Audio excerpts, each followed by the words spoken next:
A couple months ago, I attended the world premiere for Wake Up Dead Man, a Knives Out mystery, and this was in my top 10 most anticipated movies of the year. I will say Glass Onion definitely fell a little bit flat for me, but when you announce a third film with names like Josh Brolin, Jeremy Renner, Mila Kunis, Andrew Scott, Jeffrey Wright, Glenn Close, Daniel Craig, Josh O'Connor, and Kaylee Spaney, I can't not be seated. I'm not going to act like this franchise is perfect. I mean, the first film is, but the second to me really revealed the Achilles heel in that it can get repetitive and it can get uninteresting no matter how many different people you throw at the franchise.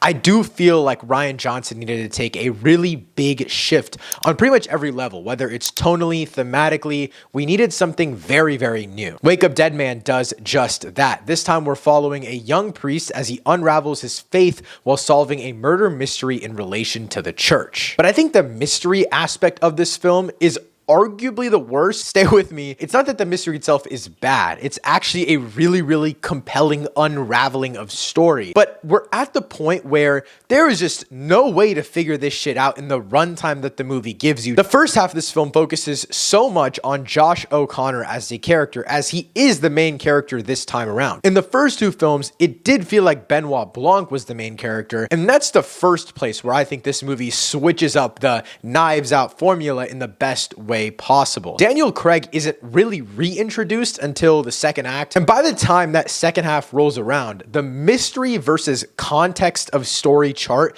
is in a spot that makes no sense for a movie that has to have a murder mystery solved by the end. It makes no damn sense.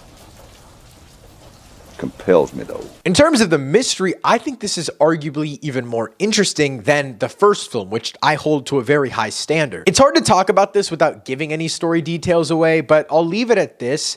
I think the mystery is one of the best of the franchise, but they just don't really give you enough to where it feels like you're solving the mystery with Benoit Blanc. It feels like you're just watching the mystery unravel, which I think takes away a little bit of the interesting spectacle and personal aspect of the franchise. We are focusing so much less on Benoit Blanc, and obviously in Glass Onion we get more of the personal life of him, which I really like that we took that deviation in that film, but here, him as a character isn't necessarily as important. He's less the mystery solver, that's more so on Josh O'Connor's plate, but he's more so the vessel for commentary in this film, which I found to be very interesting. He kind of dives into this main character role in terms of the effects of the church in Josh O'Connor's character. In Glass Onion, the fuck the rich ideas were really funny, but they never felt like anything worth speaking on. I mean, in 2022 alone, we had so many Eat the Rich movies. It just wasn't fresh. But Wake Up Dead Man takes a very different route. I mean, it is still commenting on capitalism, but it merges that with ideas of faith, which I really, really enjoyed, because we have systematic commentaries like Conclave and then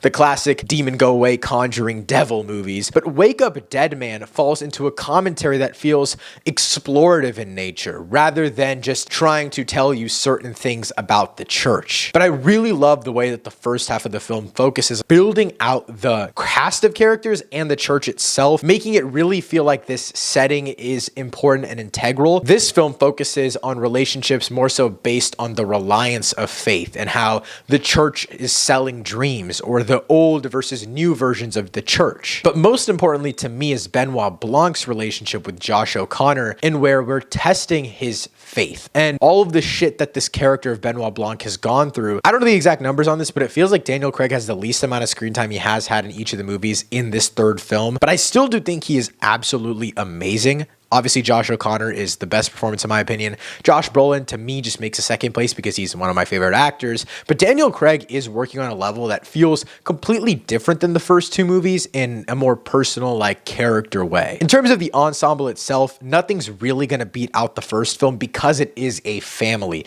And that core dynamic relationship is already set. In Glass Onion, they're kind of building out these relationships and building it out in a political, rich people business way, which I just didn't really find intriguing at all whatsoever. But in Wake Up Dead Man, it's more so on a religious level, how these people are connected to the church rather than connected to themselves, which I think inherently allows for much more interesting commentary on everyone's belief and faith and why they have faith and why they go to that church specifically. I think the ensemble was better than the second film, but definitely doesn't really touch the first one. And as I mentioned at the top of this video, Rian Johnson did need to make some really serious shifts after Glass Onion to me felt very stale, and that also meant on a technical level. I think this film is fucking beautiful. It is haunting, it's interesting. The cinematography within the church itself is doing so much of the heavy lifting. There are a lot of nighttime sequences near the end of the film that I find just work in terms of crafting a completely different atmosphere than the first half of the film had. My favorite technical element of this film has to come in with the pacing though. I really love the way that this film is edited. It's crazy to think we're 3 movies into the Knives Out franchise, but I do think after Glass Onion, we needed something like Wake Up Dead Man, where it feels like we're going back to the first film, but elevating, I guess, the attempt of mystery and commentary. Overall, I'm going to give Wake Up Dead Man a Knives Out mystery an 8 out of 10. If you want to check out this film, let me know what you thought of it in the comments down below. Thank you so much for watching. I'll see you next time. Peace.